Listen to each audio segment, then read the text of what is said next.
नमस्कार, आप देख रहे हैं बिजनेस टुडे बाजार। मैं हूं तान्या अनेजा। देखिए, इनकम टैक्स रिटर्न भरने की जो तारीख है वो पास आ रही है और अगर आप स्टॉक मार्केट के पार्टिसिपेंट हैं, चाहे आप ट्रेडर हैं, इन्वेस्टर हैं, तो आपके मन में काफ़ी सवाल होंगे कि स्टॉक मार्केट में कौन से टैक्सेस आपको पे करने हैं, कौन से, अगर आपको कोई गेन हुआ है, कोई स्टॉक मार्केट इनकम हुई है, तो वो कौन से टैक्सेस हैं जो आपको पे करने हैं। अगर आपने म्यूचुअल फंड्स में इन्वेस्ट किया है, उसमें आपको किस तरीके के रिटर्न जो है वो पे करने हैं, टैक्सेस पे करने हैं।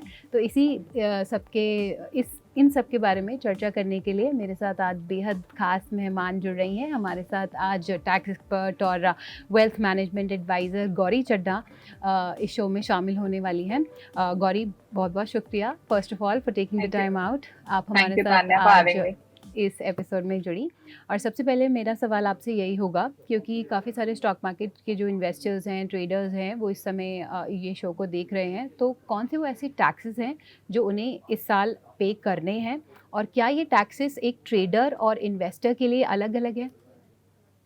जी बिल्कुल तान्या, देखिए जब आप स्टॉक मार्केट में इन्वेस्ट करते हैं तो दो तरीके हैं। एक तो आप उसकी ट्रेडिंग करते हैं स्टॉक्स की, जिसमें समझिए कि आपकी वॉल्यूम बहुत ज्यादा है, आपका अमाउंट ऑफ डीलिंग बहुत ज्यादा है और आप फुल टाइम यही काम कर रहे हैं, तो या मतलब उनमें से कुछ भी ऑप्शन हो सकती है, तो आपका ये ट्रेडिंग इनकम बन जाएगी। इस केस में आपको प्रॉफिट एंड लॉस अकाउंट बनाना है, बैलेंस शीट बनानी है एंड आपको इसको बिजनेस के हेड में दिखाना है। अगर आप इन्वेस्टर हैं, यानी कि आप लॉन्ग टर्म के लिए इन्वेस्ट कर रहे हैं, वेल्थ क्रिएशन के लिए इन्वेस्ट कर रहे हैं, तो आप शॉर्ट टर्म या लॉन्ग टर्म कैपिटल गेन आपका हो सकता है।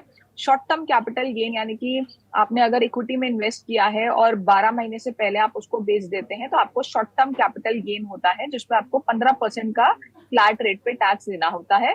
अगर आप इसको 12 महीने से ज्यादा होल्ड करते हैं, यानी लॉन्ग टर्म कैपिटल गेन आप इसको बना लेते हैं, तो इस केस में आपको 10% टैक्स देना होता है और आपका 1 लाख तक जो प्रॉफिट है वो एग्जेम्प्ट होता है। 2018 से पहले इस लॉन्ग टर्म कैपिटल गेन के ऊपर कोई टैक्स नहीं होता था, लेकिन 2018 में इंट्रोड्यूस किया गया 10% टैक्स। लेकिन 1 लाख रुपए की आपको छूट दी गई है, तो हर साल आप इस 1 लाख रुपए को अगर यूटिलाइज करते रहेंगे तो आप काफी टैक्स बचा पाएंगे। Okay, absolutely. और एक और चीज़ है गौरी, जिसके बारे में मैं अभी रिसेंटली पढ़ भी रही थी, और वो है लॉस हार्वेस्टिंग स्ट्रैटेजी। तो जैसे कि कई निवेशकों ने आईटी स्टॉक्स में निवेश किया है, बहुत काफ़ी सिग्निफिकेंट करेक्शन हमें देखने को मिली है इन स्टॉक्स में। तो क्या इसका एडवांटेज लेके हम टैक्स बचा सकते हैं, और ये लॉस हार्वेस्टिंग जो स्ट्रैटेजी है वो एग्जैक्टली क्या होती है, और इसके तहत हम क्या एडवांटेज ले सकते हैं? जी तान्या, देखिए यूजुअली आप स्टॉक मार्केट में इन्वेस्ट करते हैं प्रॉफिट कमाने के लिए, हम्म। लेकिन कई बार ऐसा होता है आपको लॉस होता है और आप उस लॉस से अपना टैक्स बचा सकते हैं। वो ऐसे होगा कि जब आपको किसी स्टॉक में लॉस हो रहा है, तो सपोज कीजिए आज की डेट में आपने उसको बुक कर लिया, आपने शेयर्स को बेच दिया, और चाहे आप सेम डे पे सेम अमाउंट पे उसको पैसे से उसी पैसे से दोबारा से वो शेयर्स खरीद लें, लेकिन एक बार को आपने लॉस बुक कर लिया। अब वो लॉस क्योंकि आपके बुक्स में खड़ा है और आपको कुछ प्रॉफिट हुआ है पहले, तो उस लॉस को आप उस प्रॉफिट से एडजस्ट करके उस प्रॉफिट पे टैक्स बचा पाएंगे। तो आपको इस साल प्रॉफिट हो जाएगा, टैक्स में बचत हो जाएगी। और अगर सपोज आपके पास इस साल प्रॉफिट नहीं है, तो आप उसको कैरी फॉरवर्ड कर सकते हैं लॉस को अगले 8 सालों के लिए। तो ये एक बहुत अच्छा तरीका है लॉस से आप अपना टैक्स बचाने का। चलिए, अब बात करते हैं म्यूचुअल फंड्स की। तो गौरी, अगर हम म्यूचुअल फंड्स की बात करें तो काफ़ी सारे ऐसे इन्वेस्टर्स हैं जो स्टॉक्स के बजाय म्यूचुअल फंड्स में निवेश करते हैं, इक्विटीज़ में निवेश करने के लिए। तो जो रिटर्न्स उनसे उन्हें मिलते हैं, उस पर कितना और कैसे रिटर्न, कितना और कैसे टैक्स पे करना होता है?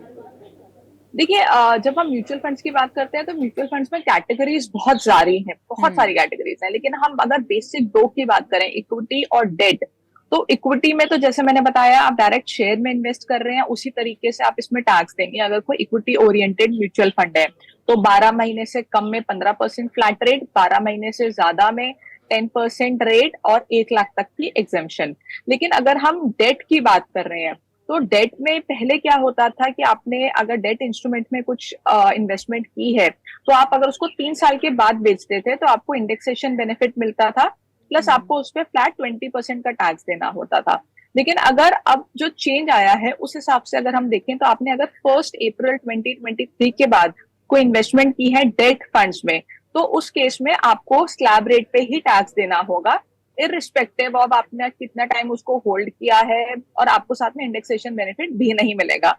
जो डेट म्यूचुअल फंड्स थोड़े से अब कम ल्यूक्रेटिव हो चुके हैं in comparison to earlier years, जब आपको इंडेक्सेशन बेनिफिट भी मिलता था, फ्लैट रेट भी मिलता था। तो ब्रॉडली ये दो म्यूचुअल फंड्स की हम बात करते हैं। इसके अलावा और बहुत सारी कैटेगरीज है म्यूचुअल फंड्स की, और वो अलग अलग तरीके से टैक्स होती हैं। बिल्कुल। और अगर डेट फंड्स की बात करें गौरी, तो उसमें अब एलटीसीजी जो बेनिफिट्स हैं वो नहीं मिलेंगे। तो इसके तहत क्या आपको लगता है कि डेट फंड्स अभी भी उतने ही अट्रैक्टिव हैं जितने पहले थे? और अगर नहीं है तो कोई और टैक्स एफिशिएंट ऑल्टरनेटिव जो हमारे दर्शकों को आप एडवाइस करना चाहेंगी? देखिए, अब of course debt mutual funds उतने टैक्स एफिशिएंट और इतने आपके ल्यूक्रेटिव नहीं रहे हैं। डेफिनेटली थोड़ा सा उनका चार्म कम हुआ है। इसका ऑल्टरनेटिव बहुत सारे ऑप्शंस हो सकते हैं, आपको डिपेंड करता है आपको कौन सा सूट करता है। एफडी तो सबका फेवरेट ऑल थ्रू आउट रहा ही है। साथ में गोल्ड इन्वेस्टमेंट आप देख सकते हैं, जिसमें सोवरेन गोल्ड बॉन्ड्स मैं ज्यादातर रेकमेंड करती हूँ, एक अच्छा ऑप्शन है गोल्ड में निवेश करने का। इसके साथ साथ आप लिक्विड फंड्स, ओवरनाइट फंड्स, कुछ पोस्ट ऑफिस की स्कीम्स होती हैं वो देख सकते हैं। हालांकि इन सब में उतना अच्छा रिटर्न तो किसी में भी नहीं होता अगर आप इक्विटी से कंपेयर करें। लेकिन अगर आप इक्विटी की तरफ नहीं जाना चाहते हैं, एज कंस्ट्रेंट है या कोई भी और वजह है कि आप इक्विटी की तरफ नहीं जाना चाहते, तो ये ऑप्शंस हैं आपके पास जो आप देख सकते हैं। एब्सोल्युटली। और अगर हम ईएलएसएस म्यूचुअल फंड्स की भी बात करें तो वो भी काफ़ी पॉपुलर हैं और टैक्स बचाने का एक बहुत ही अच्छा तरीका माना जाता है इन फंड्स में भी निवेश करने के लिए।